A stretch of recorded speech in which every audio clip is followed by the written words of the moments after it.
আজকে ছিল ষষ্ঠী, তাই সকাল সকাল ঘুম থেকে উঠে স্নান টান করে রেডি হয়ে নিলাম, মণ্ডপে যাব। কাকিমার সাথে কথা হলো সকালে, তো কাকিমা বললো এই তো 9টার সময় ব্রাহ্মণ আসবে, চলে আয় তাড়াতাড়ি, এখানে কিছু কাজও আছে, হাতে হাতে করে দিতে পারবি। এবার আমি, মা, সোনা সবাই মিলে রেডি হয়ে মণ্ডপের দিকে এগোলাম। যাওয়ার পথে আমি, মা, সোনা গল্প করতে করতেই যাচ্ছিলাম। আর আমাদের বাড়ির থেকে বেশি দূর না মণ্ডপ, যেখানে পুজো হচ্ছে। গিয়ে দেখি ব্রাহ্মণ তো চলে এসছে আর পুজো শুরুও হয়ে গেছিলো। তারপরে বসার জায়গা ছিল না, কাকিমা বললো যা ওখানে বস্তা আছে নিয়ে আয়। তারপর গেলাম, বস্তা নিয়ে আসলাম। তারপর গঙ্গা জল দিল, হাত ধুলাম, মাথায় একটু ছিটা দিলাম। তারপরে মন্ত্র শুরু, তারপরে এই যে ফুল দুব্বো দিয়ে আমিও পুজো দিয়েছিলাম সবার সাথে। এই যে পুচকিটাকে দেখলে, ও পুজো দিয়েছে, আমরা অনেকে মিলেই দিয়েছিলাম। আর গিয়ে দেখি অনেকে ভিড় ছিল, তোমরা দেখেই বুঝতে পারছো কতজন ছিল। তারপর দেখি এই কুচে কাচাগুলোও এসেছিলো, বলছে আমরাও অঞ্জলি দেব। ঠিক ছোটোবেলার কথা মনে পড়ে যায়, আমরাও ছোটোবেলায় এরকমই করতাম।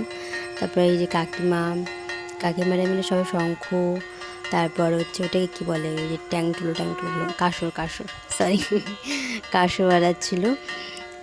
তখন বেশ আলাদাই একটা অনুভূতি। আর এই যে ঢাকের আওয়াজ শুনে যাওয়া একটা অনুভূতি হয়, মনে হয় কী বলবো, কিছু একটা আলাদা একটা অনুভূতি। তারপর সবাই মিলে পুজো দিলাম। পুজো দেওয়ার পর প্রসাদ ছিল, সবাই মিলে আমি, একটা কাকিমা, দুজন মিলে প্রসাদ দিচ্ছিলাম সবাইকে। তো প্রথমেই শুরু করছিলাম বাচ্চাদের দিয়ে, তার আগেই পুজোর পরে যে ওই যে কী বলে প্রদীপের ইয়েটা সবাই মাথায় নিয়েছিল, অল্প অল্প করে প্রদীপের যে তাপটা হয় ওটা, পঞ্চপ্রদীপ। তারপরে যে এখানটা দিয়ে ঠাকুমশাই চলে যাওয়ার পর একটা ঠাম্মা গুছিয়ে দিল। তারপর আমি চলে গেলাম প্রসাদ দিতে। প্রথমেই শুরু করেছিলাম ছোটোদের থেকে, এই পুচকে এদের থেকে আগে ফার্স্টে শুরু করেছি প্রসাদ দেওয়া। তারপরে চলে গেলাম বড়দের দিকে, বড়দের সবাইকে দিলাম প্রসাদ। আর প্রসাদ দেওয়ার পর আমি চলে আসলাম নারকেল কোড়াতে। ঠাকুরের বিকালবেলা হবে পুজোটা, বিকালের জন্যই আমরা সকাল থেকে প্রস্তুতি নেওয়া শুরু করে দিয়েছিলাম, সবাই মিলে হাতে হাতে করেছিলাম। যে যতটুকু পেরেছে করেছে। আমি নারকেল কুড়িয়ে দিয়েছি, একটা কাকিমা আছে উনি নাড়ু করেছে।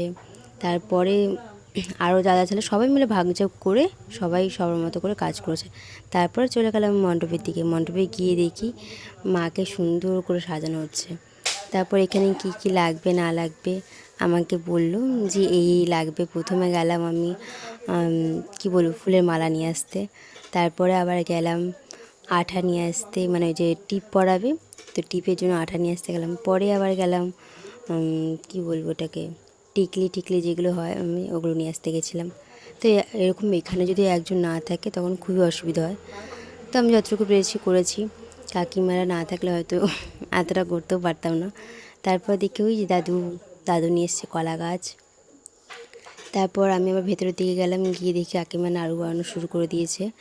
আর সবাই মিলে ওই যে ধান 108টা চাল লাগে, ধান থেকে চাল বের করতে হয়, সবাই মিলে ধান থেকে চাল বের করছিলো, আমিও হাতে হাতে করেছি। তারপর অনেকক্ষণ বসার পর আমি বাড়ি ফিরে আসলাম, কারণ ঘুরতে যাব।